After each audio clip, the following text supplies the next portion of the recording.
Welcome to this training on inverter technology.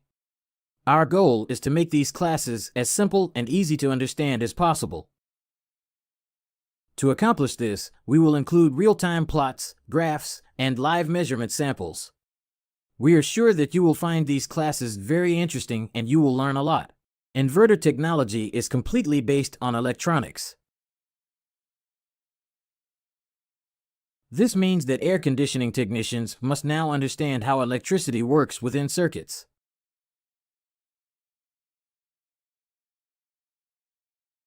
Before, we only needed to know two conductors, a line and a neutral. We connected a device or a motor and it worked. But now, with inverter technology, we must understand the entire path of electricity within the circuit. We are no longer satisfied with only line and neutral 110 volts, 127 volts, 220 volts. Now we need to understand the entire path of electricity within a circuit. Only then can we understand the inverter technology that is completely based on electronics. The bad thing is that this means that we must specialize in this subject, electronics. But the good thing is that we will also understand what conventional electronic boards are. This will allow us to have a deeper and more complete knowledge of how electronic systems work. Let's start by doing this analysis and understanding well what this is about. A question that we always ask when we start with our live classes, in this case they are recorded, is, what is electricity? Well, some student always answers us that electricity is the flow of electrons, and that's perfect.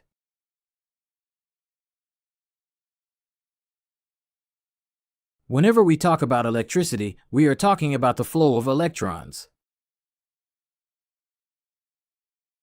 A comparison that we often do in order to fully understand how electricity works is to compare it with water. And with this example, we are going to make several points of comparison. For example, let's imagine that we have this circuit. We have a water tank with water and pressure. We are going to put an easy to identify color. Now let's imagine that we have a conductor, and also through this pipe that is going to transport the water we have some resistors that make it more difficult for the water to pass through. This comparison will help us a lot to understand electricity. If we talk about having a water tank with a certain level of water, this will indicate how much water pressure I have in the circuit. We are going to draw here as if they were electrons exerting certain pressure on a circuit. The pressure of water in electricity is what we measure with voltage or tension. If we compare it to water, this would then be the pressure. On the one hand, we have what the water pressure is, as part of the comparison to better understand it. If we continue analyzing the circuit, we have more parameters to take into account, such as the flow or amount of water or electrons that are going to flow through a conduit. This depends on the voltage, but it also depends on the width of the duct. If it is wider, more water will flow. If there is more pressure, more water will circulate. The amount of electrons circulating in a circuit would be in electricity. The amperage, the current, or intensity. If we compare it to water again, we would be talking about the flow. Well, and one more parameter that we are going to analyze with this comparison is a certain part of the circuit that is going to exert a certain resistance to the passage of electrons. The water here is going to have a little more trouble going through the nature of the pipe that we are drawing. In electricity, this is the resistance that we measure in ohms. The higher ohms, the higher resistance. The lower the ohms, the lower the resistance. If we compare it to water, this would be a resistance to the passage of water. Anything that exerts some resistance. We are going to do this comparison between water and electricity very often because it helps a lot to understand how electrons work in an electronic circuit, and we have to understand it well in order to understand inverter technology. Perfect. We are going to add other variants because with this alone, we are not going to understand all the electronics. We are going to understand something that we call, I am going to write here so that it can be seen clearly, alternating current and direct current. It will be essential that we understand the difference between alternating and direct current because that is what the inverter system is about. Now I will explain a little more. We are going to delete this then, and we will explain what alternating current and direct current are, fundamental details to understand any inverter circuit. Well, precisely, inverter or investor refers to this process. Actually, any electronic board that they are dealing with, these electronic boards, what they do is convert alternating current AC into direct current DC, an inverter circuit to be able to run an engine. Instead of directly injecting alternating current as we did in the conventional system, what it will do is convert it into direct current and then convert it back to alternating current. That is, something is converted and that conversion is inverted again, hence its name inverter system. The motor will work with alternating current in both systems, in the conventional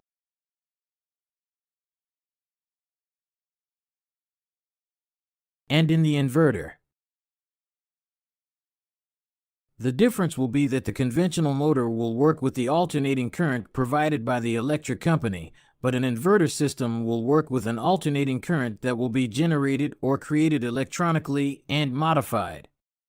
That is the big difference between a conventional system and an inverter system. When this conversion into investment occurs, we call it an inverter system. Well, now the question is this: what is alternating current and what is direct current? If we said that it was the flow of electricity electrons, this difference will be in how the electrons circulate in a circuit. What do we mean? Now let's talk about direct current. Simply, we can draw it this way: a tank with water pressure, and the water circulating in only one direction. This would be direct current. Now, alternating current is a bit more complex, and that's what we're going to talk about now. Let's first look at alternating current. We analyze it in depth and see other parameters to take into account, and then we are going to talk about direct current again, which is the simplest. Let's continue comparing it with water to understand it. Imagine a water tank, a circuit,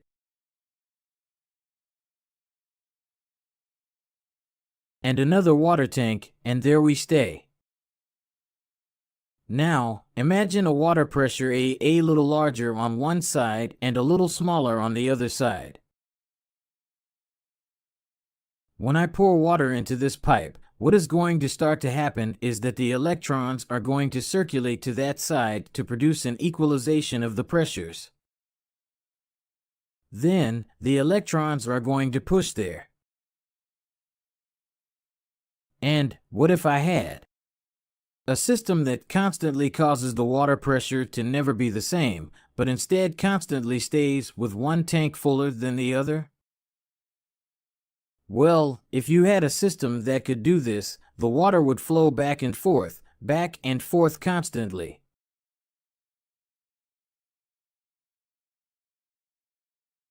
And this is alternating current. So that you understand, this is the electricity that you have in the outlets at home. This would represent the neutral, and this would represent the line.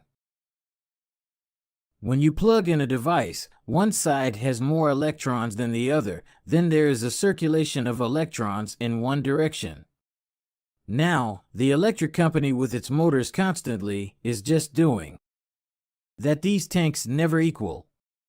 It constantly has one more full, the other more full, the other more full, the other more full. So, the electrons are going to go back and forth constantly. It is true, it is better to use direct current for everything, but this alternating current can be transported long distances with thinner conductors or cables without losing pressure. For this reason, alternating current is used to transfer electricity. If we wanted to move electrons in only one direction, we would need very thick cables, and even then we would still lose pressure. That is why alternating current is used.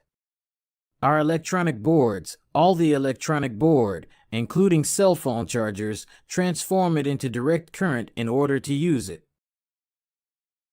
Very good. Now there are more parameters to take into account.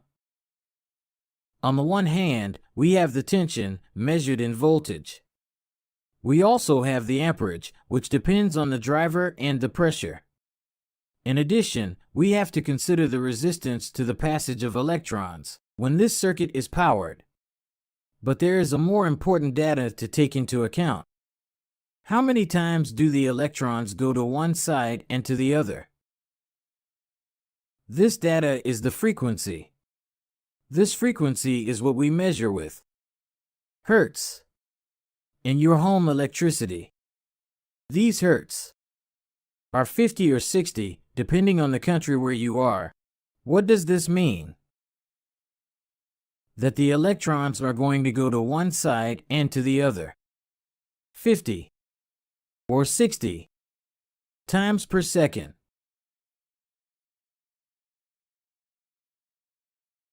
And these times per second are hertz. Now that we understand what alternating current is, we are going to draw it in another way, in a more electronic way, to understand it better. We are going to do a cleaning of our electronic blackboard. And we will draw the electrical conductors. Here we would have the neutral and the line, and here we plug in a circuit in this case. The electrons start to circulate to one side. But in the next moment in time, they would already start to circulate to the other side.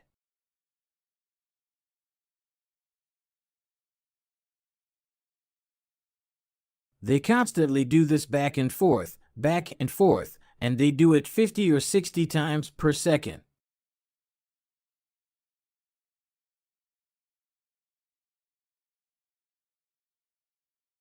This represents alternating current.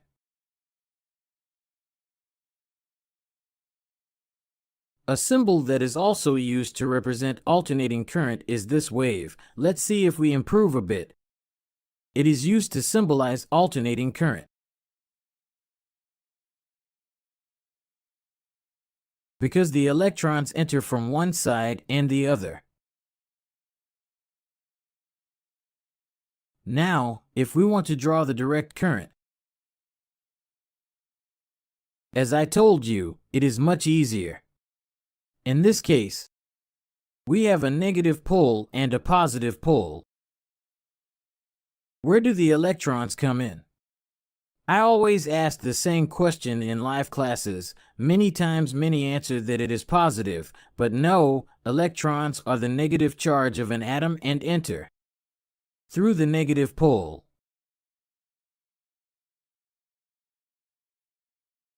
A clear example of direct current is a battery. A battery represents direct current, while the electricity we have in our homes represents alternating current.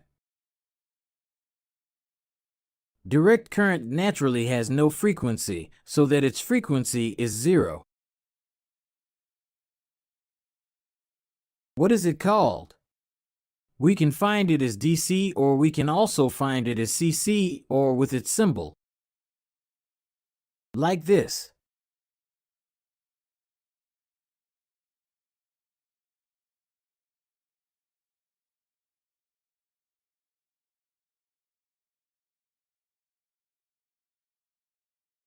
In this case, a question I want to answer, if you have it in your mind, is, why doesn't the negative wire electrocute me when I touch it? Let's remember that this negative wire is charged with electrons, and this one has a lack of electrons. My body and the Earth have the same amount of electrons. Then the neutral wire. What does it mean? If I touch the neutral wire and touch the wall, I won't be electrocuted because it is neutral. The difference in electrons, the amount of voltage between the wall, the floor, my body, and this neutral wire, is the same, therefore no electrons will circulate inside me. On the other hand, if in this case the line, I am electrocuted because there are holes here, that is, there are missing electrons. When I touch the wall or the floor and I touch the line cable, the electrons circulate from the wall towards me and from me towards the line cable, and that is where this circulation of electrons burns me inside and electrocutes me. One detail to keep in mind is that if I am not touching the wall or the floor, if I am insulated with rubber or another insulating material, I can touch the line wire or the neutral wire and neither of them will hurt me.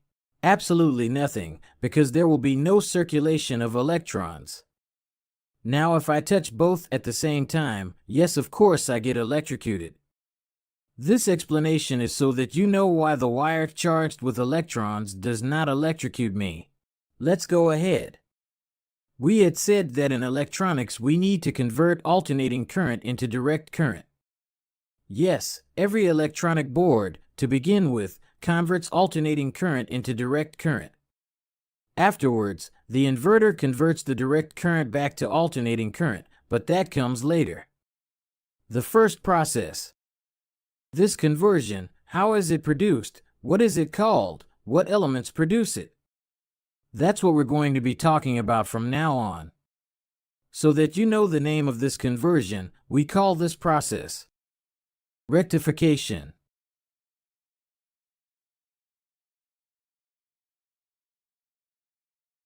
It is the process in which we change alternating current to direct current. We are going to explain how this is produced inside a platelet. Comparing it with water, you will understand it perfectly. Let's move on. Well, very good. So, to understand the rectification process in our water comparison circuit, we have to add one more element. And this is, many of you surely know, a check valve or a non-return valve. Surely many who study through these videos know what a non-return valve is. For those who don't know her, I'm going to draw her and try to explain her as best as possible. So, imagine we have a component in a water pipe that has an internal shape, more or less like this. What's going on here? If we inject water from this side, the water will be able to pass because it has places through which to do so. However, if we inject water from the other side, it will not be able to pass because the plug or internal core will be placed here and will prevent the passage of water. So, a check valve allows the passage of water in a direction and prevents passage in the opposite direction.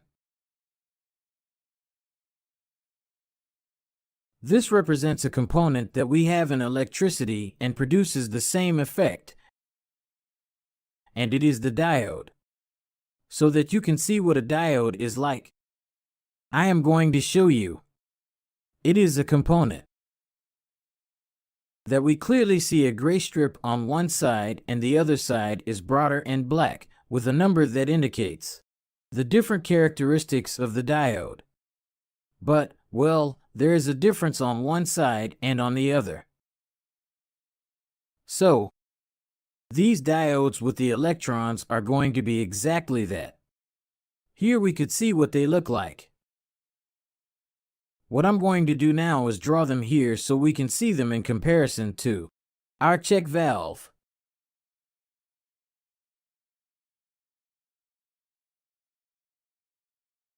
This would be a diode, with the side that has the stripe thinner allowing the passage of electrons and the other side does not allow the passage of electrons.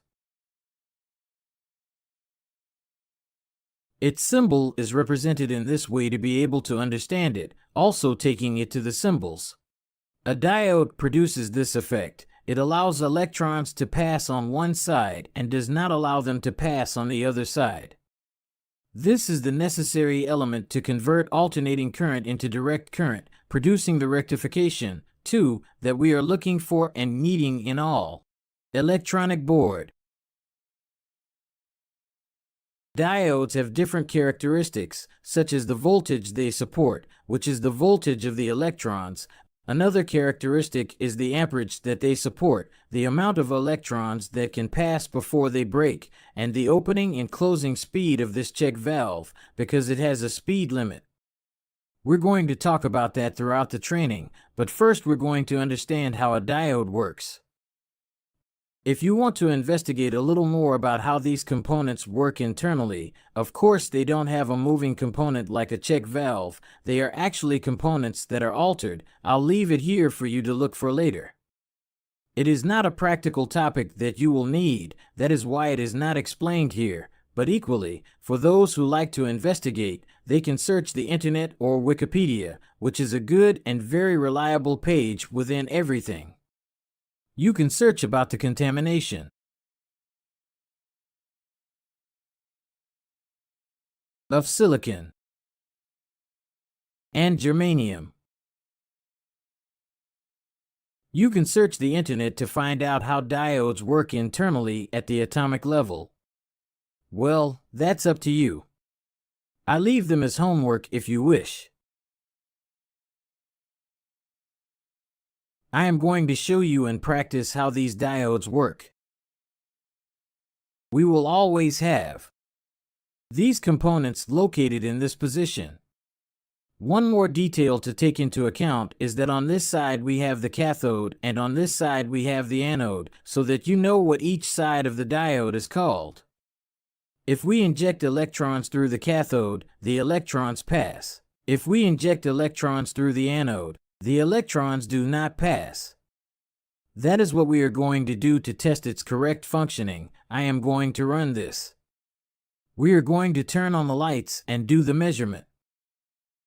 If we place our multimeter in the diode position, you will find here the symbol of a diode. This is the position that will allow us to make that measurement. Notice that these multimeters in each of the positions have several functions. For example, this position has 4 different functions. When we place it, it is the white function. I will explain how this works because it is the one that I am going to recommend, this Unity brand multimeter, which is a very good brand if we want to go to the remaining functions. Later we will analyze one by one. For now only diode, we have to press the blue key, so we press. There we see that we change to the function of diodes. And pay attention to this detail, the data that will mark us on the screen will now produce a resultant voltage, that is, in volts. The multimeter will measure the voltage drop produced by the internal function of the diode, and thus we will check its operation and its status. Always before using a multimeter, it is important to make sure that it is in good condition by touching both ends. Okay. What do we do now? We are going to let electrons pass in one direction and in the other. The electrons always come from the negative side, that is, from the common multimeter, and the other side, the red one, is the positive one that will receive the electrons. We are going to polarize it in such a way. that the electrons pass through. The voltage drop that we obtain is 0.597 or 0.6 volts. This voltage drop is correct for one of these two diodes. They produce a voltage drop of 0.6 volts due to their internal composition, that is, their way of working. If we invert these cables, it should show us OL. This tells us that the electrons are not passing back and forth, and that's what we're looking for in a diode. So this diode is in good condition. Of course, this diode is new, as seen here. But in this way its operation is proven.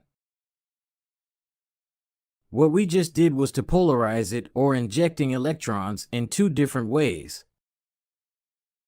It is important that these terms are memorized, names that we are going to write here. What we just did was polarize it. When we injected electrons from the cathode, from the side where they pass, we polarized it in direct. And when we injected electrons from the other side, what we did was polarized it in reverse. This component, the diode, will help us convert alternating current into direct current. They will understand it in a very simple way, and they will find it on all plates. However, this rectification process is frequently damaged due to direct contact with alternating current, be it 110V, 220V, or 127V, which is constantly fluctuating, and power can be cut off and restored. Therefore, these components are often damaged quite a bit. Next, we will explain how this rectification occurs. Okay, let's clean up our electronic whiteboard. And now we are going to talk about full wave rectification. What do we mean? Don't worry, they will understand very well. Now let's talk about full wave rectification. With 4 diodes, we are going to transform alternating current to direct current.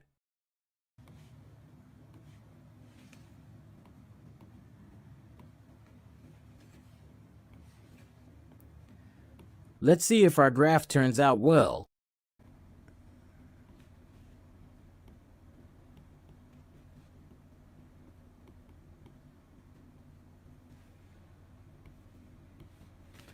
More or less it has come out. It was not so neat. I am going to improve it a little.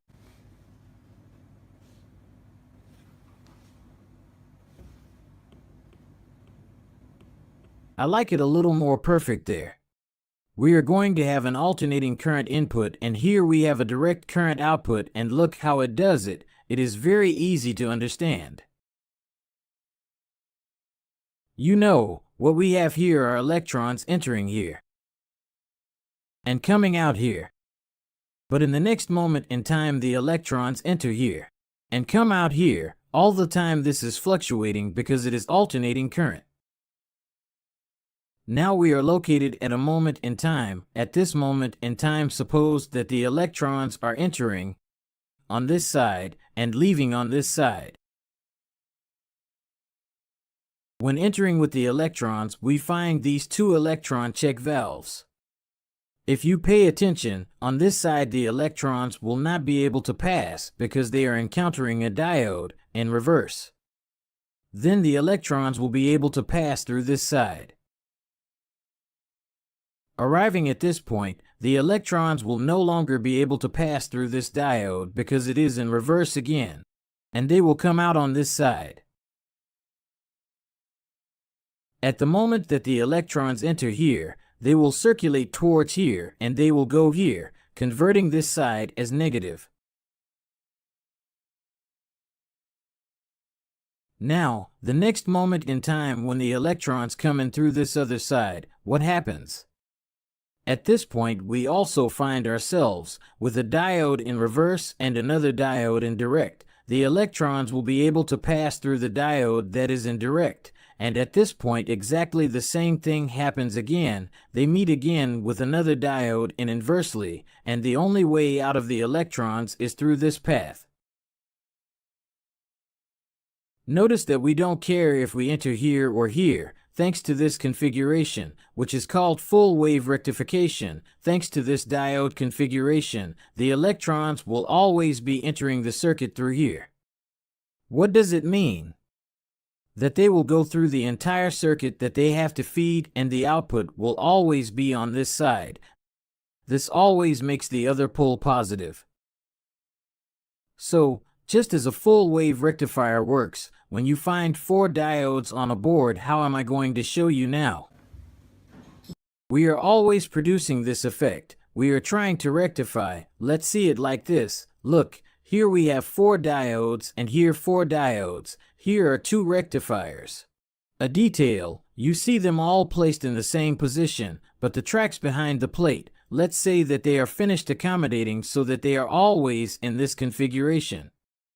We are going to see another different board.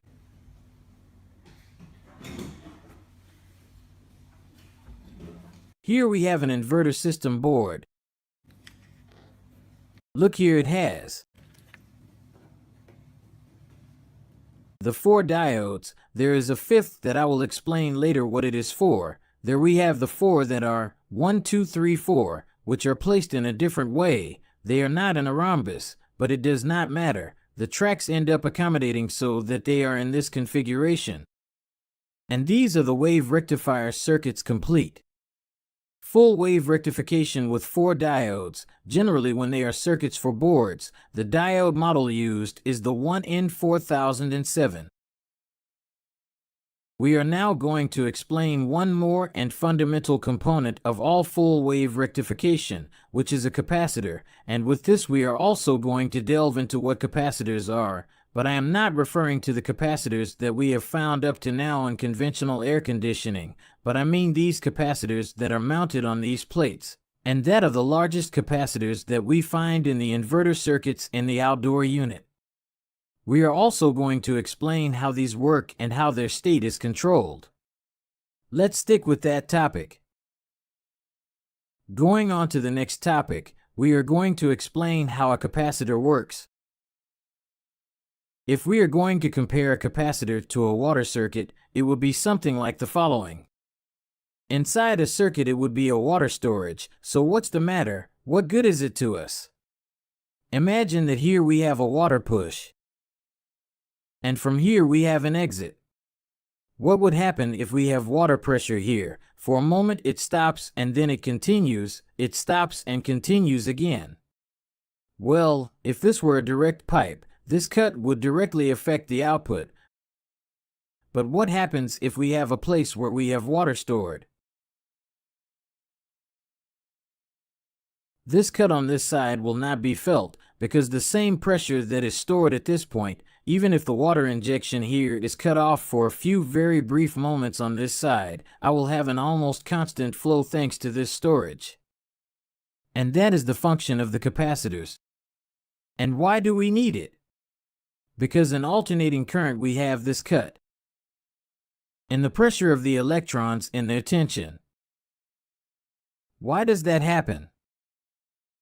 We had said a moment ago that the symbol for alternating current was this. If we draw alternating current on a graph, in a line, we will draw it as follows. What does this tell us? That the electrons enter from one side and from the other, from one side and from the other, from one side and from the other, and this happens, we are going to put it with another color. Between this point and this one. This it happens 50 or 60 times per second, which is the frequency. This circulation of electrons to one side and to the other produces an opposite effect on us. Imagine that you have one electrical conductor and another, and here you have the circuit. The electrons are going to go there. But at the moment when which the electrons are going to change direction, at that moment they stop. To better understand it, we can compare it to the circulation of a car. Imagine that we are with a car moving from one wall to another. So we go to one side, we arrive here, we reverse gear and we go to the other, and we go there and we go here, and we constantly do this, putting it in reverse and first, reverse and first. At the moment of reaching the limit of the route, exactly at this moment, at what speed do I find myself with my car? At this moment I am at 0 kilometers per hour because I have to stop to start turning to the other side. The same thing happens with the electrons, exactly the same at the moment of changing direction.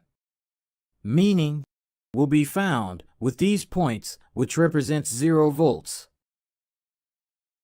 And that's where we're going to stop. We don't have any more electron push. All these points are called zero crossing.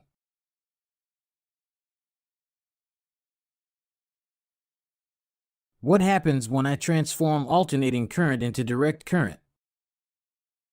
Notice what happens when alternating current is converted to direct current. Let's move on to the other chart. So they push the electrons. All perfect. They circulate here. They push electrons, everything perfect and up to here, and it comes out. They push and it comes out. Now, in the moments that I pass through 0, what happens in this continuous current is a push and a cut, a push and a cut, a push and a short. The cuts are short, but an electronic circuit in these cuts that are 100 per second would end up resetting this circuit 100 times per second because they are 100 or 120 depending on the frequency you have. How is this resolved? That's where a filter capacitor is placed. On this full wave rectification, on this full wave diode bridge. We call this area rectification. And this capacitor, filtering. On this side we enter with a voltage like this, sinusoidal, alternating, and at the output of this rectification we have this wave that if it goes to the other side we recover it, we take it to our side, then we have this.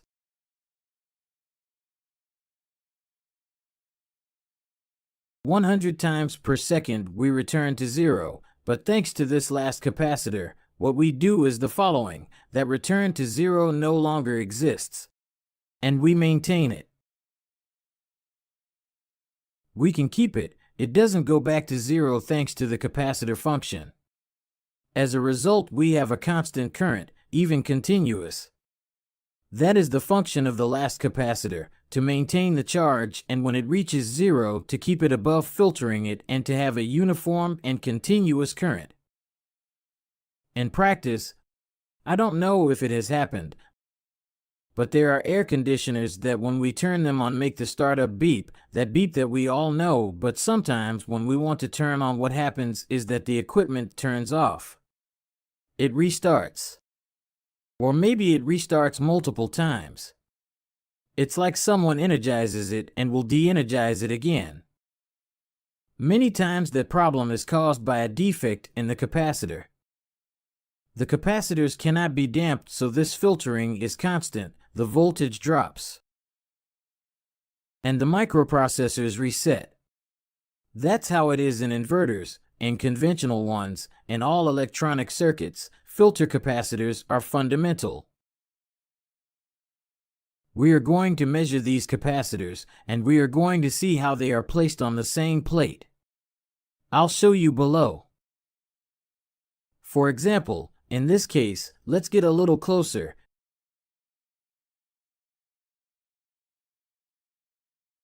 Here we have the 4 diodes that are rectifying.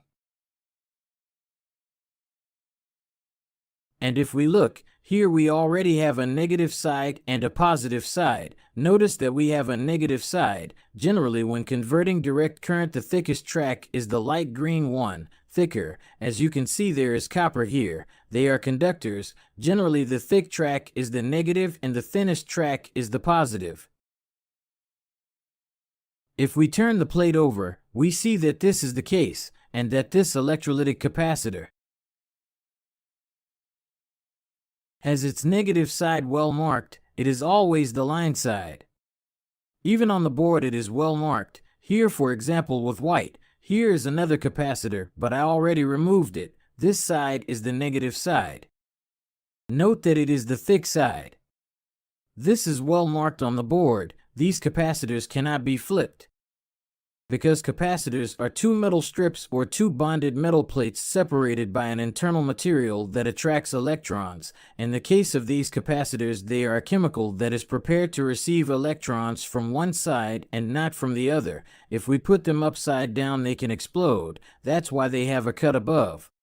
If they explode, they do not explode towards the plate, but rather they explode upwards and do not damage other components. With this, I want to tell you that when you replace it, be very careful and do not place it upside down. And whenever you work with electronics that work with eye protection, anything that jumps can hurt us.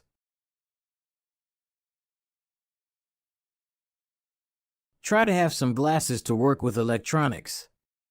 They can scratch very quickly, so you always have to keep them in a place where they don't get scratched.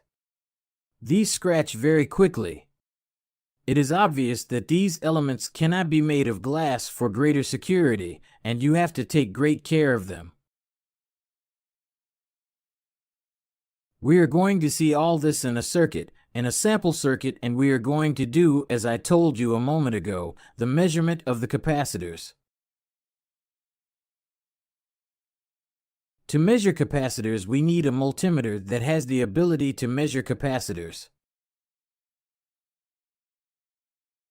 In this case, this tester, notice that in the same position that we have used today, we have this symbol that is for capacitor. If we press the blue button, we go to diode, and if we press here again, we go to the beep function so that it sounds when there is continuity. And if we press again, we are reaching the capacitor position, and it is always indicated with a letter F because the capacitance measurement of electrons is measured in farads. Now there is a residual capacitance of 10.5 nanofarads. It is negligible and it is from the multimeter. It is something to not pay attention to. Now we'll measure a capacitor. This capacitor that we have here in this sample circuit, it's 22 microfarads. Let's try. No matter the polarity, you can try one side and the other. We let it charge, and there we already have 21.13 microfarads. We are going to press the hold button of the multimeter, thus we save the data. These electronic components have a tolerance of plus or minus 10%. I mean, if it's 22 microfarads, we could have more than 10%, which would be 2.2 more or 2.2 less. It's a little less than 22, but it's in an acceptable range. Up to 20, 19.5 could go, and it would be fine, and this capacitor is fine. This one is fine now. Another measurement that we do in the capacitors is to control their continuity, which precisely or does not have to have continuity, or if it is within an already installed circuit, the continuity must be high, the resistance, as in this case of 10 megaohms or 10 million ohms caused by other components in the surrounding circuit. With this, I also show you that any measurement we make on the board can confuse you with other components that surround it. For example, we will measure this circuit. In this case, we are going to control the diodes and the capacitor. We are going to go to the diode. Perfect. Perfect. Perfect and perfect. For diodes in direct, we are going to test them in reverse. Note that it gives us data, but it is not the fault of the diode, it is the fault of the components that surround it. That's why it may also be that some measurements are a bit strange on the board, but believe me that little by little you will get used to it and you will realize what unusual measurements are worrying about and what unusual measurements are normal. Little by little, with so many measures that we are going to do, they will get used to it. Let's see this capacitor. We have a 1000 microfarad capacitor. We are going to wear down the tracks a bit. Let's remember that these plates are completely varnished and sometimes it is a bit difficult to make the measurements, but what we will do is scratch the tracks a little. Leave the copper in sight. Let's see. We leave the copper in sight and we can now make the measurements. We are measuring this capacitor, which are these same tracks or conductors. Let's measure the capacity and see what state this capacitor is in.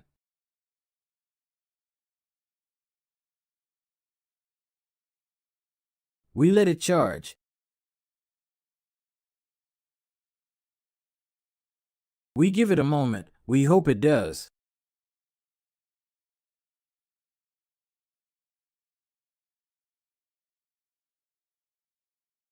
We keep waiting.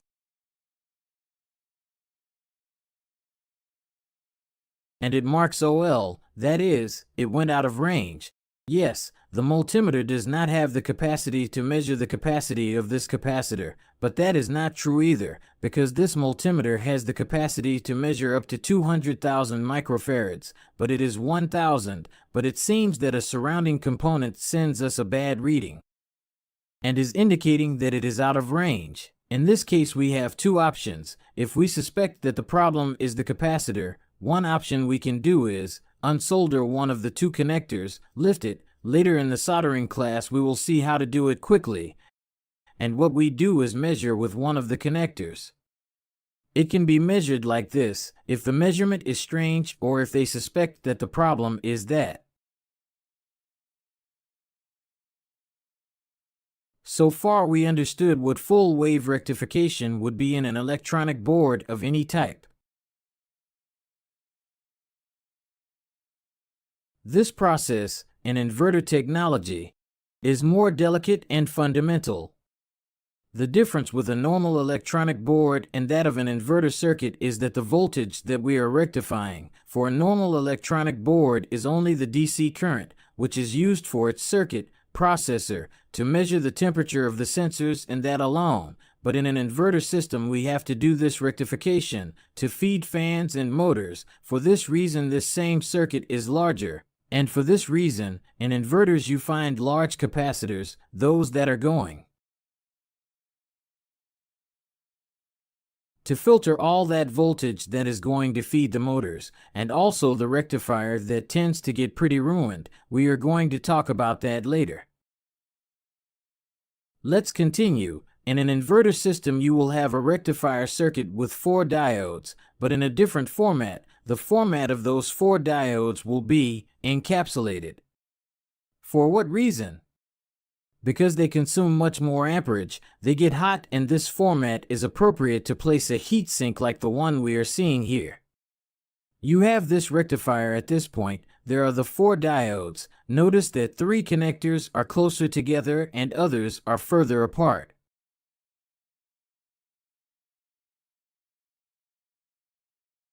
This is placed like this, but on the other side the connectors are reversed. Here is something interesting, something that I really like to explain. This is quite ruined and it is inside the plate. Something that I like that students can become is to do several tests with the board connected to the equipment and without having to completely disassemble it. If you have disassembled any inverter equipment or if you did not, it does not matter. You will know that when we disassemble an outdoor unit, this part is almost visible to us. That means that we have the possibility of measuring the rectifier, and that is very interesting because it gets damaged a lot. This rectifier, with this format, has, in its 2 internal connectors, the input of alternating current, and at its 2 ends the output of direct current. The one that is furthest away is positive. How is its operation controlled? If you think about it, it is very simple. You already know what is inside here for encapsulated diodes that are together, and we already know how our rectifier circuit is configured. As we look at this, we are going to control this encapsulated rectifier. I'm going to zoom in and light a little more.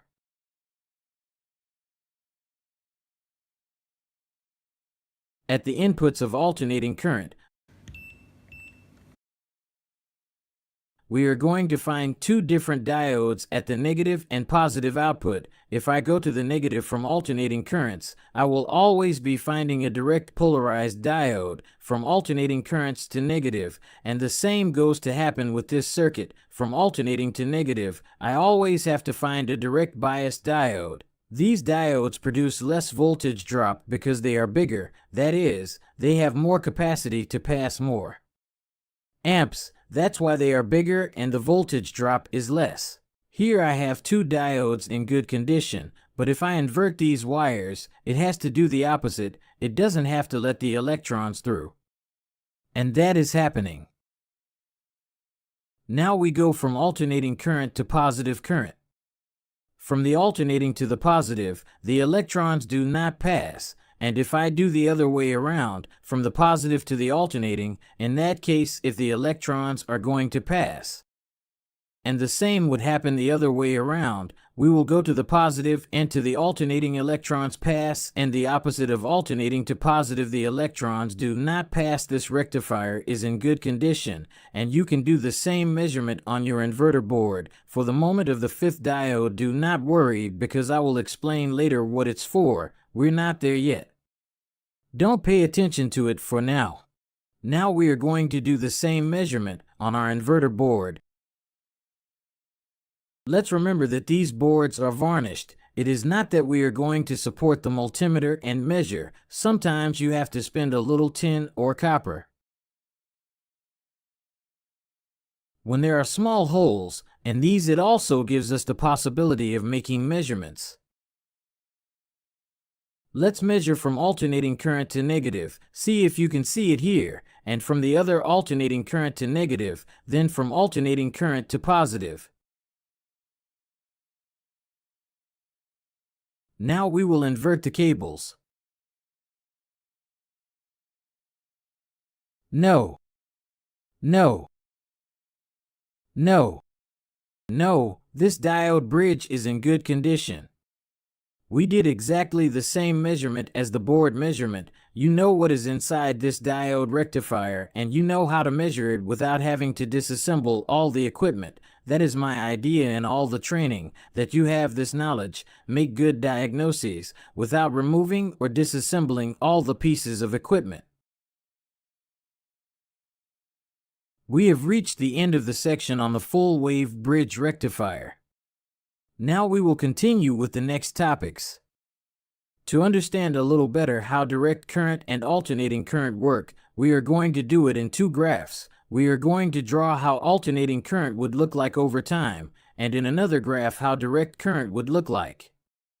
Whenever we make a graph, this variable is time, and this is going to be voltage. That means that the line is going to represent 0 volts. Sinusoidal alternating current, which is provided by the power company, is created by motors and is drawn this way. The direct current has to be maintained only on one side of the line. That means that the electrons enter through only one side, and it can be represented as follows: a constant line, which perhaps maintains a constant voltage, for example, 311 volts. Later we will explain why we give that value. Alternating current is drawn like this through time because electrons go in one way and go in the other, go in one way and go in the other. Remember our full wave rectifier.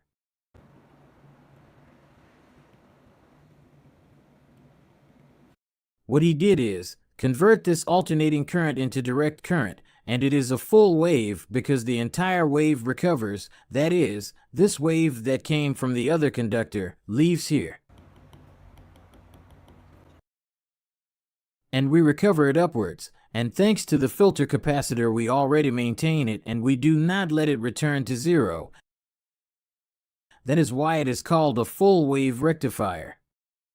Now what we are going to do are some measurements with an oscilloscope, a tool that they are going to need to work with inverter technology. This is the one that we recommend. It is bought on AliExpress and it reaches any part of the world.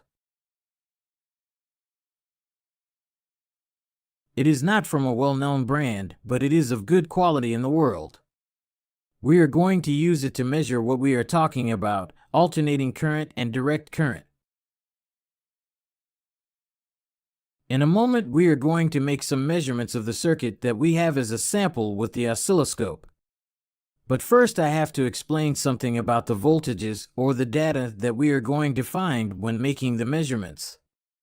Something very important to keep in mind that will help them open their minds to inverter technology.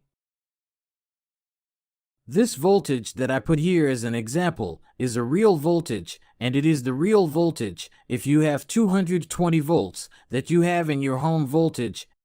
And why? When we propose to measure alternating current with a multimeter,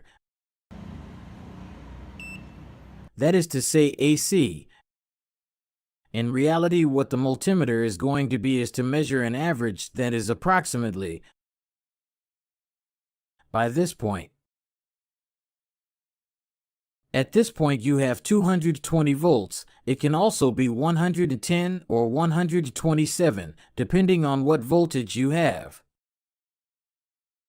The voltage that you are seeing with the multimeter is at this point. This wave and this push of electrons is constantly going up and down. If it were a water pipe, it would be difficult to measure the pressure. Let's look at the comparison of water again to understand better.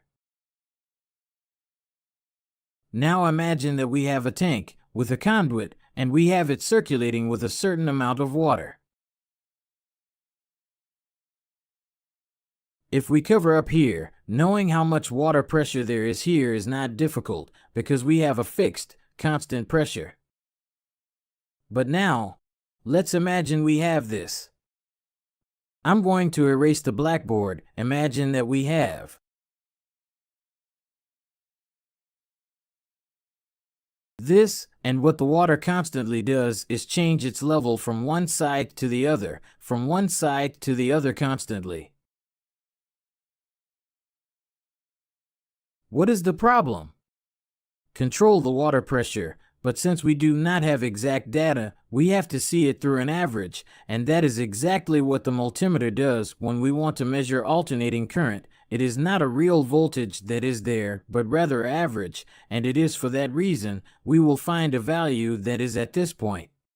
If we want to know the maximum that there is, in the line that we are measuring 220, if we want to know the maximum voltage that is reached at each peak, we have to multiply the voltage by 1.41, which is a fixed factor or a constant, which we are going to use to solve or know the peak of a sinusoidal voltage of 220. This voltage, R, M, S, the voltage that we are going to get with this count, which is almost 311, this is the peak voltage, and these are the peak voltages. And if we want to know how much voltage there is between this point and this point, that voltage is also used, and we are going to need it. We have to multiply it by 2, and we are going to have 600. Since it is almost 311, we are going to have 321 of voltage. These are always peak-to-peak voltages. 621. All these data that are new to you, I'm going to mark it with color to better identify it. Wait a minute. All these voltages, which are new to many, are all voltages that we have to get used to. If there are 110, they have to change this data to 110 or 127. All this is managed with an inverter. In fact, if you have already disassembled inverter equipment, you will have seen that motor compressors tell us that they work with 310 DC as long as you have 220. And why do they work with 310 DC? Because when we rectify the alternating current, 310 automatically reaches me, and with that the compressor works, then it converts it to alternating current again, that is left for later. But it will work with a DC of 310. This section can be a bit difficult to understand. I recommend that you review it again and reflect on what you have seen. To make it easier to understand, we will now see how it works with the oscilloscope. One more detail, so that you take into account this voltage R, M, S, or the average. In all sinusoidal waves, to know the peak, that is multiplied by 1.41, which is the square root of 2. One detail that I wanted to say is that this voltage is not an invention, but that this voltage, to understand it, would be as follows. What the multimeter does when it has a sinusoidal wave is calculate how much power there is in total. And if this were a direct current, how much would it be equivalent to? It would be equivalent to 220 volts. We are going to be reaching 310. Because the capacitor is going to be raising the voltage a little more, it is going to be filtering. But if at this power it were converted directly into direct current, it would equal the voltage, RMS. Now we will leave theoretical explanations and drawings aside, and we will move on to make measurements with the oscilloscope. Well, now we are ready to make these measurements. What I am going to do now is also briefly explain how we are going to use the oscilloscopes. Always remember to do any electronic test with protective glasses and with well-insulated shoes. We have to connect or energize this in a circuit that has fuses. Remember, that is very important. We are going to load it. And once we have our circuit energized, we will be turning it on.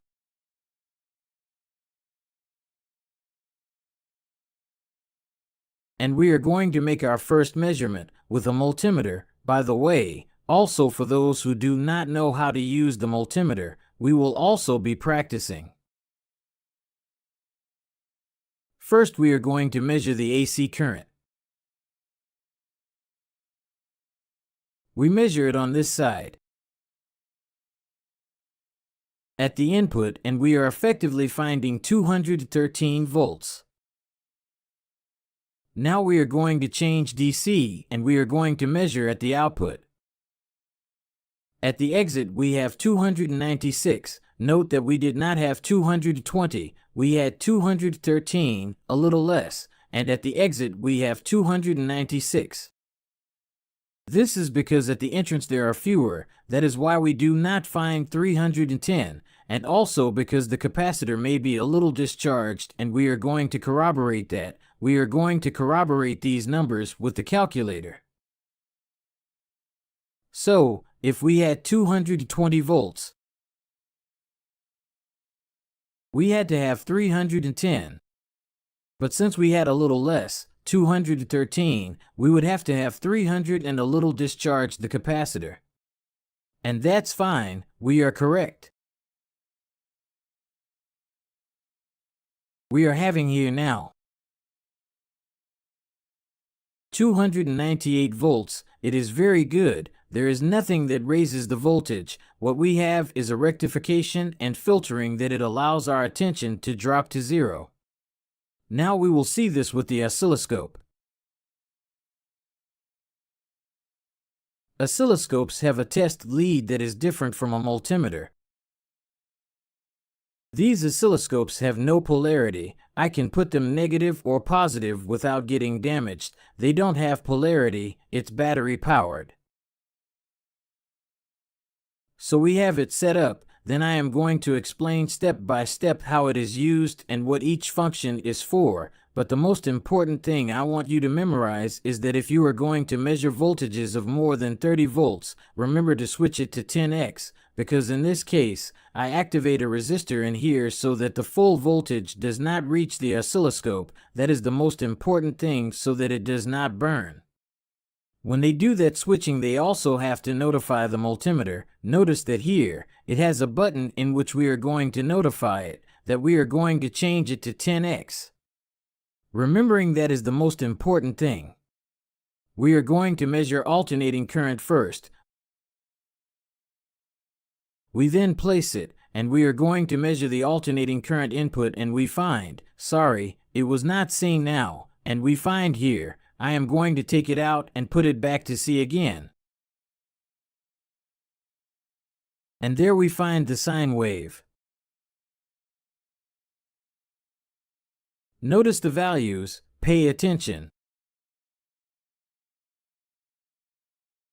Peak voltage 308, 312, peak to peak voltage 612, 620. RMS voltage, which is what until now you knew that there was tension, almost 220. Okay, now it has risen a little bit. See, these are the voltages that you already know, 220 and 50 Hertz. But there are also these voltages that we now have to know for electronics. They are in the line, they are in the voltage, but only an oscilloscope shows us what happens through time. It can show us. So now we are going to measure the direct current at the output of the capacitor. We control after the capacitor and see what we find. With a line, simply with a line, 0 of frequency, 300 RMS, and 300 peak voltage is nothing else. It's just a line, and that's it. This is what direct current is. Simply electrons entering from one side. 0 frequency. Here you are seeing how this rectification is produced. Now we will talk about the fifth diode. Regarding the fifth diode, its function is to have a point where I can control the voltage, but without being affected by the capacitor. Remember that what was happening here was a sinusoidal wave. We are going to graph it here. Remember that here we had a sinusoidal wave, and as soon as we pass the filter and the capacitor, we already have direct current. But what I need for certain functions of the platelets, which we are going to go deeper into later, is a part that allows me to measure this effect, and that I can control how many times it falls to 0. A certain electronic circuit, so to speak intelligent on the board, needs to know at what moments in time we are falling to 0. But thanks to the capacitor that no longer exists, I actually lose it. I lose it and it is cleaned. So what the diode does is that, at a certain point in the tracks, the effect of the capacitor does not affect. I am going to show you directly. This is still direct current, but not filtered. On one side we have one side of the capacitor, and on the other side, we are going to measure here before the diode, and look what we have here. There it is. This is a bit higher up, but well, the oscilloscope adjusts it so that it looks better on me. But look at what we have. We have the waves rectified to one side, but without filtering. So from that point the microprocessor can observe at what moment in time it crosses 0. If you look more closely here, notice that we have a peak attention of 300. From peak to peak it is also 300 because the electrons do not, they go the other way, and the frequency is 100 Hertz. Because it falls to 0 100 times. Twice the frequency of alternating current. If you had 60 Hertz it will fall to 0 120 times. And that is the function of the fifth diode. It is to leave us an area to measure for two functions. I'm going to give you a brief preview. On the one hand to make a fan or fan work, and on the other hand to correct the PFC, the power factor. When we want to correct the power factor, there we need a division between the effect of the capacitor and detect this. But we are going to see that later. The idea now was to show you how this circuit works and how it is measured with a multimeter and how it is measured with oscilloscopes. One more important detail, whenever you work like this, take into account that the capacitors, if they are not in a closed circuit, remain charged. In this case, I am going to de-energize. And I am going to make a small short circuit so that you can see the spark that is produced, to see if we can observe it. Let's zoom in a bit.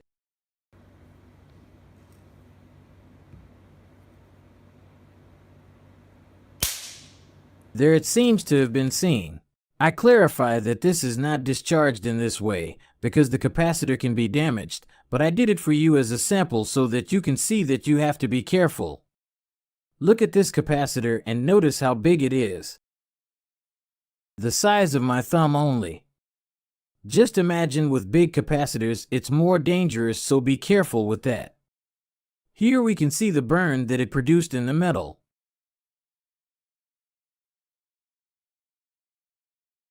To continue with our training, we are going to be talking, after having seen such an important topic, how to know how electricity works. We are going to be analyzing the different parts of an electronic board. We can say that every electronic board is divided into two main and fundamental parts. One that is damaged more, one that is damaged less, one a little more robust, and another one a little more delicate. What are these two areas? We are talking about the source area and the control area. What do we mean by this source area and control area?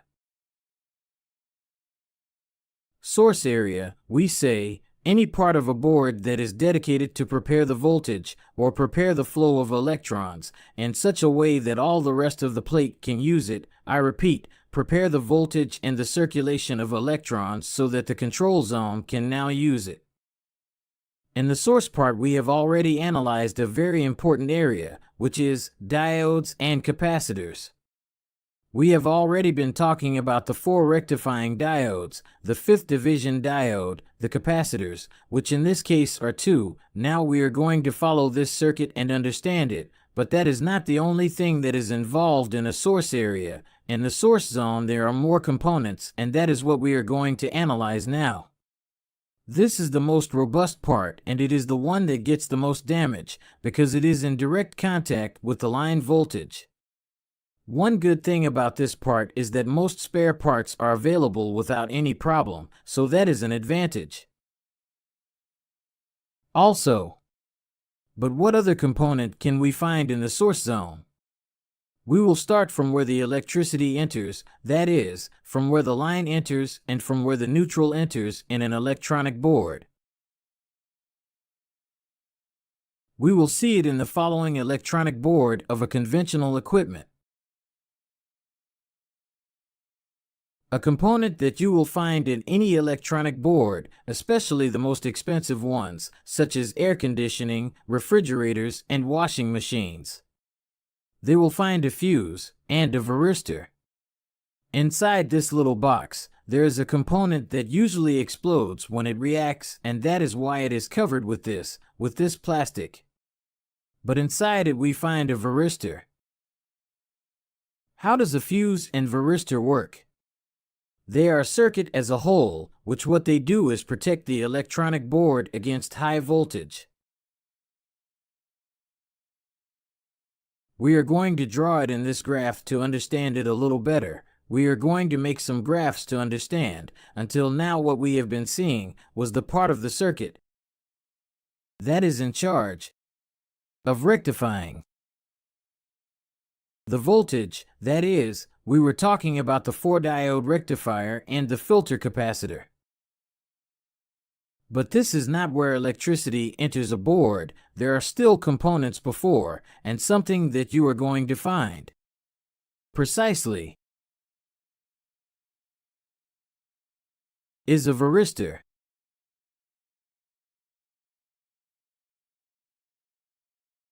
And a fuse. Here, then, we have our AC voltage, which can be 220 or 110 or 127, and here you will find a fuse and a varistor. Whenever something is placed in continuity with one of the two conductors, it is said that this is placed in series.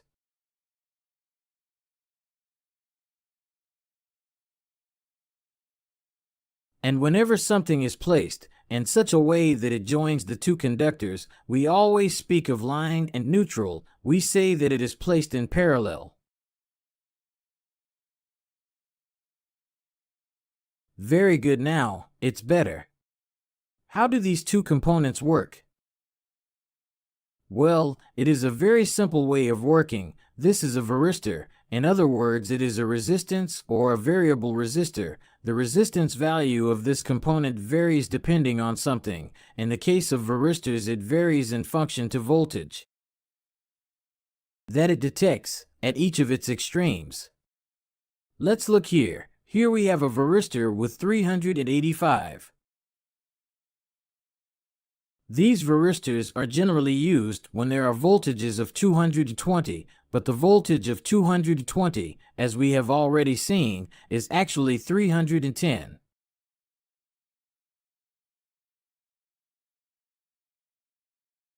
What happens then? When the voltage approaches 385, what the varistor does is let the electrons pass. We are going to draw them that way we understand it. It lets the electrons pass. It detects more voltage. It lets the electrons pass because its resistance drops, and since so many electrons pass, what the flow rate increases, and they exceed the value of this fuse, which could be due to example 315 amps. What happens then? That fuse opens. The varistor makes a short circuit, and when the fuse opens, the circuit is completely protected. The circuit is no longer closed, and it is de-energized. This is a protection against high voltage. If the voltage rises to perhaps 265 volts and alternating voltage are ms, that's when it's going to trigger the varistor. It shorts and it's going to explode. If you pay attention, the varistors are a ceramic and two wires that touch. Of course, each one has different values depending on the point where it is working. These are 471, these are 385. And if you have 110 volts or 127, of course the value will be different. When replacing them, you have to get the one that is identical to the one that the circuit originally had. But how do we know that it is in good condition? This is easy because the component has to be open, so to speak. It doesn't have to produce continuity. We put the multimeter in continuity, we will measure its connectors, and the result has to be open line or several megohms, perhaps 10, 20 megohms, or open line as in this case. This is in good condition. You will find it in blue or yellow. Regarding the fuse, which is also part of this circuit, the fuse has to have direct continuity. We can put the multimeter in the sound function so that it sounds when continuity is made, and there just has to be continuity.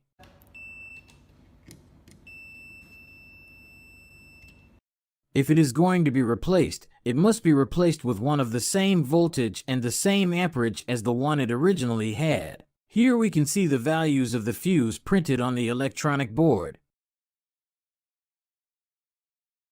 One more detail to take into account. Some think that since the board has a protection against high voltage, so the high voltage problem would be solved and I will never have problems with the board. Actually, it is not so. It is not an absolute protection against high voltage. Why? Because actually this varistor has a response time. The response time is from 5 to 20 nanoseconds. For us, this is an insignificant amount of time. It is instantaneous, but if lightning were to strike, it is a short time since lightning can burn other components. I mean lightning, an electrical discharge from a storm, it can burn other components, and the varistor will not react in time. Take into account that a definitive protection so that a circuit is not affected at all by what happens on the line is a UPS, uninterruptible power supply system. This definitively protects a piece of equipment. It is a device or component that it is added in the electrical installations. If they want, they can investigate. Although it is a definitive protection to all devices, the UPS can be damaged. In reality, there is no definitive solution for line voltage problems. Here we were able to analyze how a protection circuit against high voltage, varistor, and fuse work along the circuit of an inverter board. 2 are also going to find other varistors and other fuses. So it is good that from now on you know how it is the operation of these components. Well, we are going to continue advancing, and we are going to explain another component that you will also find in the source area. We are going to locate it in this area, and we are going to draw it here.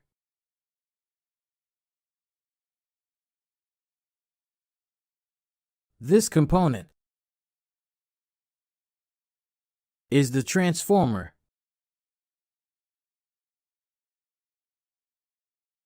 Its function is to reduce the voltage. In order to work, it needs to have alternating current. A transformer, if we disassembled it, would be several plates in the form of E and in the form of I, glued one above the other, in which there is a copper winding, which makes a sinusoidal wave, which constantly makes the electrons go from one side to the other. It magnetizes the core, and that magnetism excites the secondary coil. Primary and secondary. And makes the electrons come out the other side with a sinusoidal wave, but with different voltage. If we have a 220 volt input here, the output will depend on how the transformer is made. In the air conditioning units, we will generally find a 12 volt output. How does a transformer reduce voltage? We can compare it to water, since in this way we will easily understand it. Imagine the following. Imagine that we have a thin water tube that ends in a thick tube. What happens to the water pressure at this point? If the water pressure at that point is high,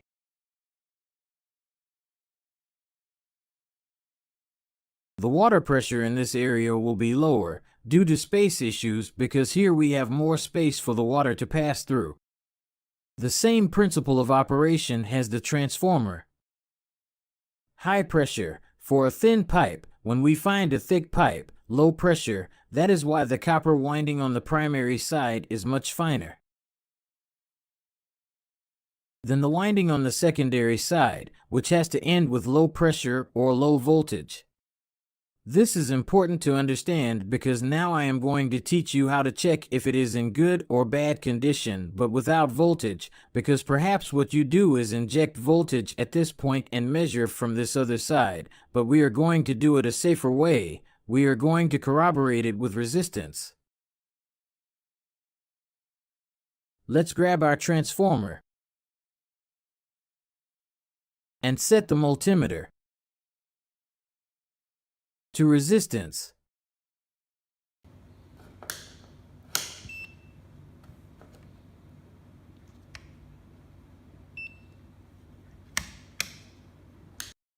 In resistance. And what we are going to do now is control the primary side. The primary side is generally the thickest wires, and the secondary side is the thinnest wires. We will control the primary side. And look that we find. This is an auto-ranging multimeter, so 0.569 kiloohms. We actually take out the comma, we take out the K, which means multiply with by 1,000, and then we have 569 ohms. We are going to confirm the secondary side.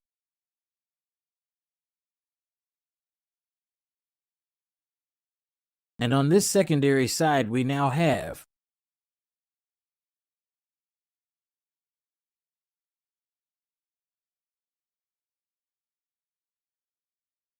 approximately 3 ohms. 3 ohms. What does this tell us? Let's draw it to understand it better. On the primary side, we find 569 ohms. And on the secondary side, we just found 3 ohms. Clearly, the primary winding is much thinner and longer than the secondary. That is why it exerts much more resistance to the passage of electrons, while the secondary side exerts less resistance to the passage of electrons of only 3 ohms. In a transformer that is in good condition, they will find a resistance of between 150 to 600 ohms on the primary side, and on the secondary side, they will find 1 to 5 ohms. Approximately. This is a good way to tell if a transformer is good or not, because you are doing it by measuring the resistance of the coils. If this side, the primary side, gives us O, L, ISO significa open line, this means that what happened with the transformer is that it cut off, or if it gave us, perhaps, a resistance of 2 ohms. Obviously something is wrong, it's short-circuited, something that is also harmful. If I inject 220 volts with 2 ohms, I will surely make a big spark and it will burn even more. And it would pass the same on the secondary side if I have a very high resistance. Surely something has charred, and if I get O, L, obviously this coil has been cut. Taking into account the parameters, within all normal, that a transformer brings, you can know if it is in good condition. In this case, O, L is bad. 2 ohms would be bad. O, L would be bad. And these are the values we just found in the sample transformer. One more detail regarding the transformer: if they come across a transformer that marks them on the primary side O, L, if they can change it, they will change it, but if they perhaps do not have the spare part, they have the option of disarming it in this area.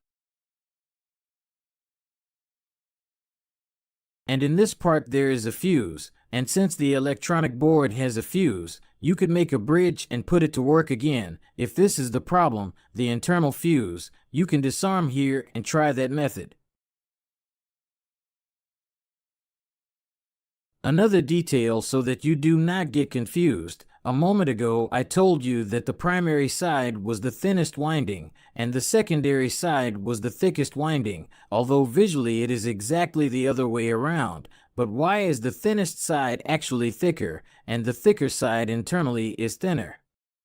Well, this is a matter of protection for us. Although the winding is much finer on this side, it handles more voltage and could be dangerous if it is bitten by a cable, it gets pinched, or it gets in contact. Instead, on this side it handles 12 or 24 volts. We don't need to put such thick cables to protect people, but internally it's exactly the other way around, remember.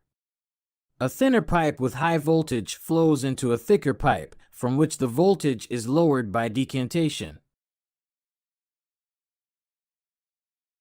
The transformer, another important piece in the source area. A detail to remember: transformers only work with alternating current. It is an important detail to take into account for other issues that we are going to discuss later. They also have another way to test it. If you already see that the resistance is correct, it is to inject voltage on the primary side and measure the voltage on the secondary side. This is always with alternating current. Measurements with the multimeter in DC current not. We change the AC option. Excellent. This is what it has to do with the transformer. Now let's go a little further and talk about other components that we are going to find in the source zone. I'm going to clean the tablet. And we are also going to talk about other components that are part of the source zone, that are always close to the rectifier and the filter. Excellent. We continue. So moving forward, we are going to clean up.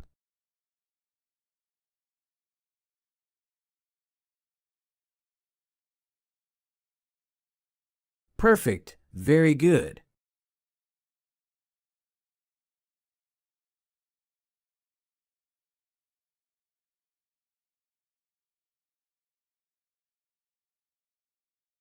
Very good now, yes, perfect. We are missing something here. We have not yet arrived, but now we are going to talk about what we found after the rectifier and the filter. What are we going to find in this area?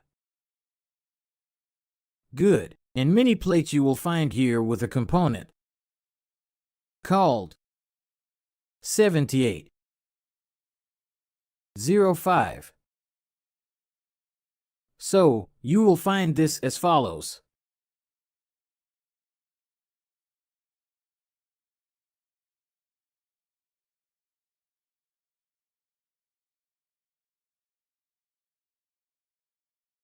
You will find the component here, and it has its number clearly marked, 7805. It receives a voltage in direct current, and what the component does is allow an output with a constant voltage of 5 volts. This 05 is indicating that the output voltage is 5. It can also be found 7818 and 7812, to take into account that they can also be found with different values. But their function is the same: to produce a regulated voltage output, precisely its name of voltage regulator. Let's remember something. We are entering here with 220 volts in alternating current. We are going through a fuse and a varistor that does not change in electricity, only going to protect against high voltage. We are going to go through other components that we are going to talk about in a while that do not modify electricity either, but this transformer will modify it. Of the 220 alternating current that we are receiving, I use 220 as an example, but it can also be 110 or 127. After the transformer, get 12 volts in alternating current. We are going to go through the rectifier and the filter. Remember that here what we are going to obtain, it is not a voltage of 12 volts, we are actually going to have a higher voltage, due to the fact that we are now going to have the peak voltage. Remember, if we do 12 times 1.41, we are going to receive almost 17 volts. At this point then we are going to have 17 volts, but in direct current. With these 17, positive pole and negative pole, we are going to enter the 7805, whose left terminal is positive input. The one in the middle is negative and the right is positive output. And we are going to leave with 5 volts. Finally, they will also find a small filter capacitor to maintain these 5 volts so that when required it does not drop. They will also find that capacitor here. At this point, we are finishing with the source zone. So here we can name all this as a source, and we are going to add one more detail. Conventional source, because later we are going to move on to a more complex one. Well, how does this device work? 7805. In the case of this component, 7805, which is what you are seeing here. The brand can be different, it doesn't matter. What is important is the central pattern. What this component needs to receive a voltage.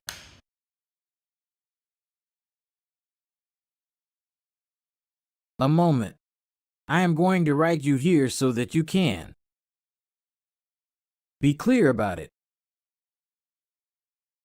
He needs to receive a voltage of between 7 to 37 volts.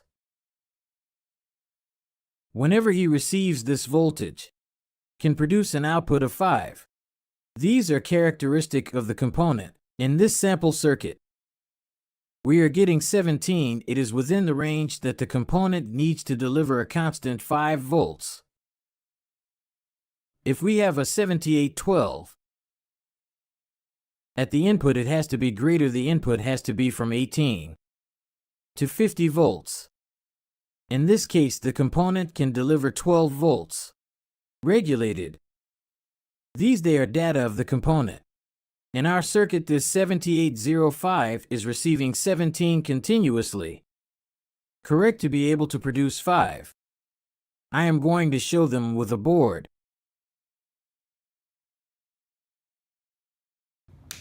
For example, in this case, here we have a bridge rectifier, of which 2 diodes are no longer there. Here we have a filter capacitor. And here we have then the 7805, and we see it clearly 7805. And after the output, here we have the last capacitor. So, these components are the final ones in the source zone. The voltage regulators can be 7805. Or also, they can be found with 7812. And at this very moment, I am going to show you an image of plates that 7812 have. If you give me a moment, I will show them to you so that you can recognize them when I touch them. Pay attention, this board has the 7812 and 7805. It has both. On the one hand, it is getting 12 regulated volts, and from it, it will feed the 7805 and get 5 regulated. These are older plates of better quality, with more protections. Finer their way of working had more components. Today, they try to get components to that everything is cheaper as everything is true.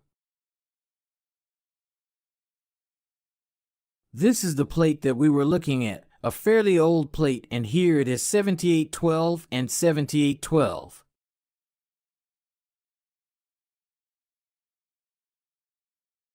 Very well, so this is the component that you are going to have at the end of the source. How it is controlled? Well, this component is controlled by energizing it. If I wanted to control it and see that it works well, what I would have to do is make the board work.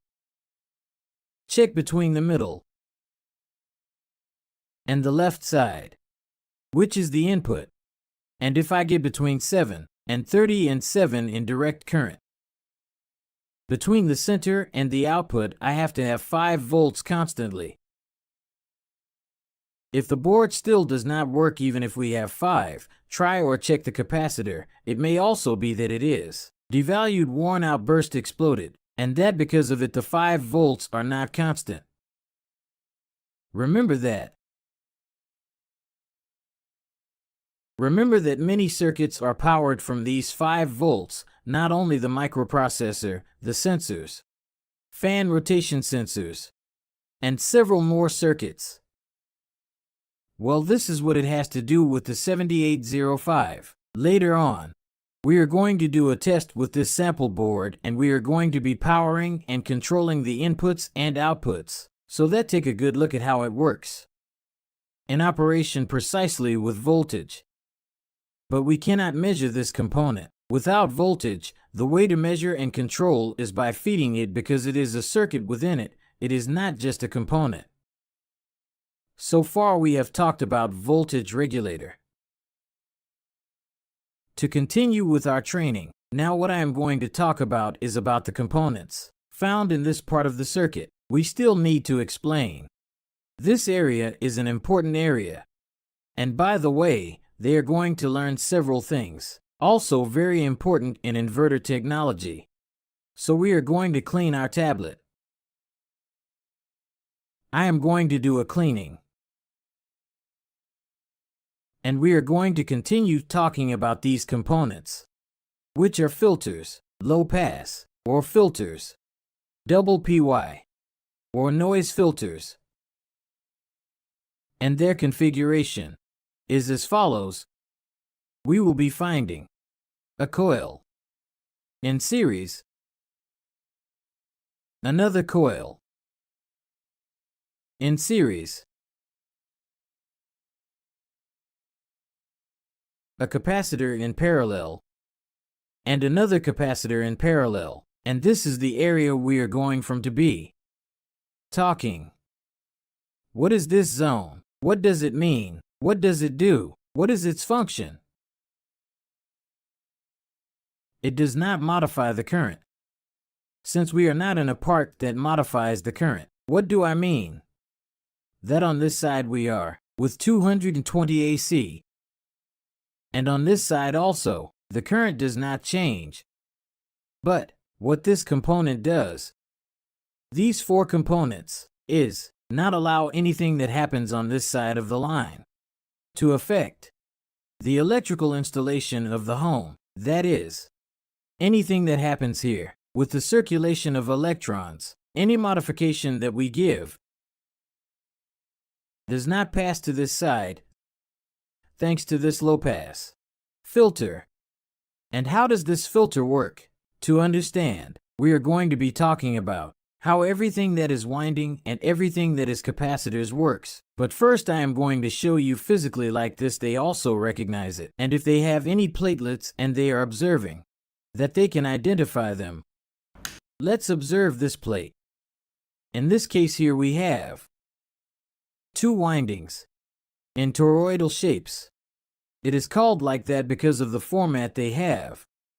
And two capacitors are very low capacity capacitors.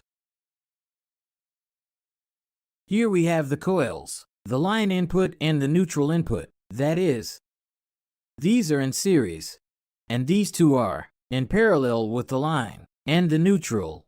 Well, what is the function they fulfill or how do they work? We had said that capacitors store electrons. Then, if we had said that capacitors store electrons as if they were a buoy or a ball of water in the path of a pipe. When we talk about coils, precisely we can say that it is the opposite. A coil would be something like this. Let's see if we get the drawing. We are talking about a motor pump. What it will do then is that when water enters in the capacitors, it is stored in this area, and a moment later, it comes out a little late through the other hole. But in the case of the motor pump,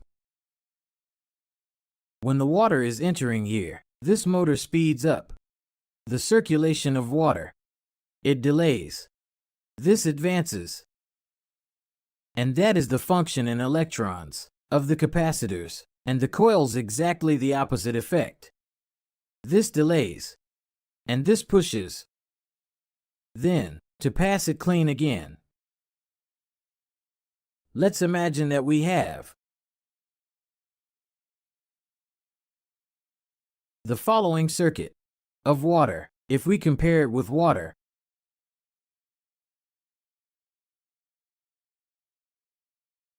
we have a water storage. And here we have. Now I will try to draw better. There is a motor pump. At this point, even though the water that I entered perhaps has certain frequencies, that is, imagine that water enters but is cut off. Enters but it is cut. It enters and it is cut. It enters and it is cut. There are some cuts or fluctuations in the water supply. Thanks to the fact that we have stored a lot of water here. And here we have a pump that will be absorbing and pushing it. On this side we can have a constant supply. Something like this would be a cistern system, for example, that is placed in places where we need good pressure of water, and that is constant. In the same way it happens in electricity. When we have many modifications in the flow of electrons. Until now we are seeing a board or a conventional source that the oldest inverters had it. Today inverters do not have this type of sources. What do I mean by this? That these are very simple sources, and even so they modify the circulation of electrons quite a bit, so that all this does not affect the line and other household appliances, or so that the much more complex inverter sources do not affect the household appliances. These low-pass filters are placed, which do not allow those, so to speak, high frequencies pass to the other side. That is the function of these low-pass filters.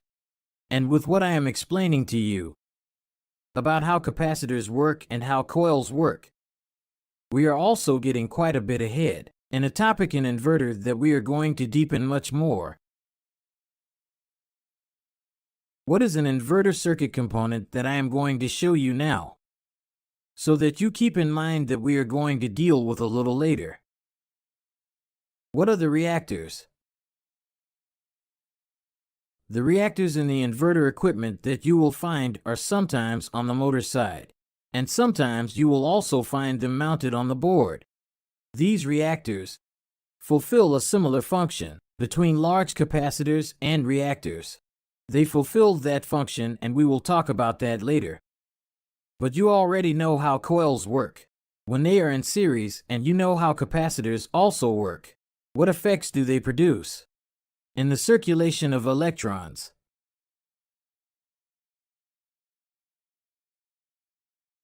Let's go back to the topic we were mentioning a moment ago. We're going to continue talking about our filter, because it has this format, a format like that. How are they going to see now? Because it has this configuration format on the board. It is usually called a double pi filter, precisely because of the Greek letter pi, and because of the shape of that letter. They saw that the Greek letter is like this, and it would look like a double pi, since it is inverted on both sides. So it is called that way, double pi filter. But it is a low-pass filter. I really know that it only allows low frequencies to pass through, but not high frequencies. We are going to write it down here.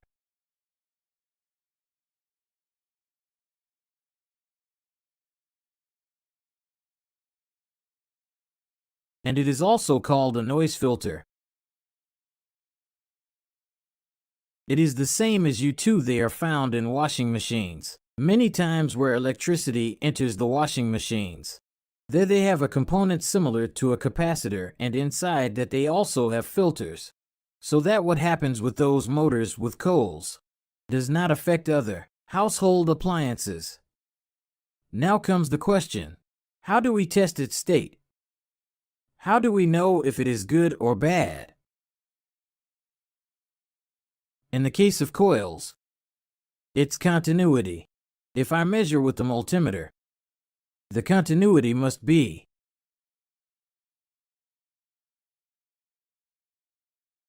0, 0. It must pass electricity directly. In the case of capacitors, the line must be open OL. But what happens in a circuit like this? Keep in mind that if you are going to test these components inside the board, and if you give continuity between this and this point, or if you want to measure this and this capacitor, what the multimeter will mark is the resistance of the transformer coil.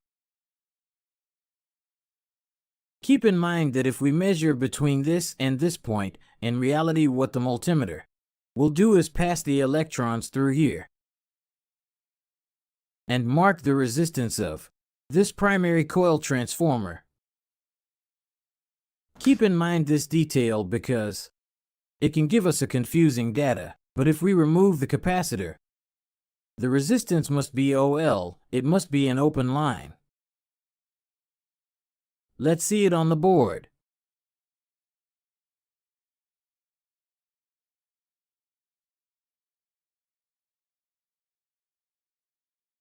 To be able to make the measurements that correspond, we find a coil. On this board, we place our multimeter in resistance mode.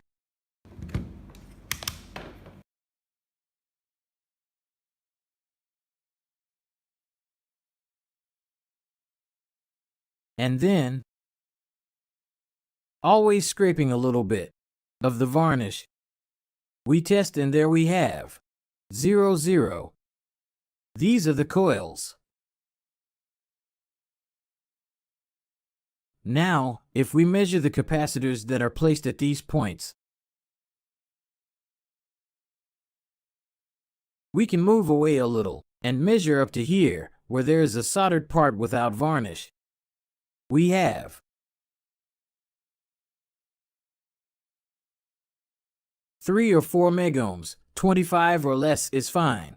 This is not the result of the capacitor, but rather of the other components that surround it. The important thing is that we do not have 0, 0 because we are measuring at the ends of the capacitors, which are the line and the neutral. If we have 0, 0, when we energize the board, there will be a short circuit. One last detail to keep in mind on these filters. Let's look at another board that also has some filters, but only has one coil and one capacitor. If a coil gets damaged, what I can do is to make a bridge. To skip that coil. Of course, this is just to test the board. Once we deliver the board to the customer, we have to put it back together, of course. But you can make a bridge and test the board. In the case of capacitors, when I remove them and see that they are damaged, what I do is not leave them installed and test the board without the capacitor. To see it here again, if you find damage to the coil, what I will do is a bridge so that the board continues to work. And if you find damage to the capacitor, what I will do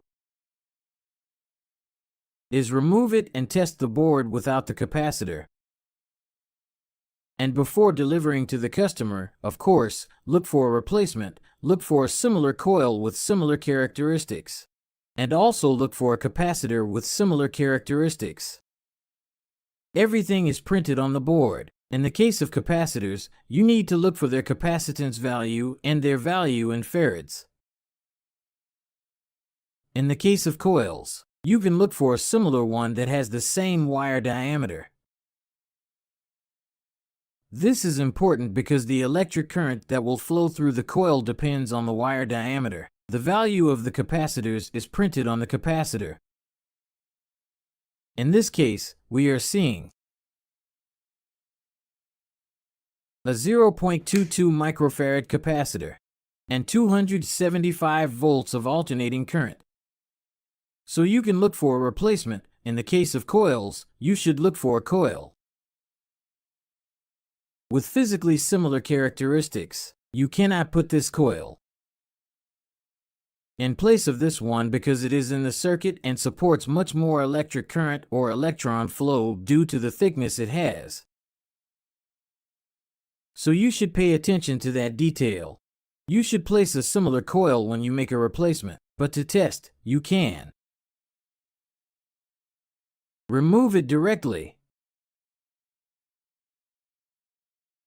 We will continue to talk about coils and capacitors a little later when we go much deeper into inverter technology, but until this moment we have a fairly general overview of everything that is a conventional source. So, to give a brief summary, in a conventional power supply we have the electron input, high voltage protection, some components for filtering, voltage reduction and rectification, the last voltage regulators, which will be creating a regulated and constant voltage for us. An additional element that can be found is a resistance. If you find any resistance,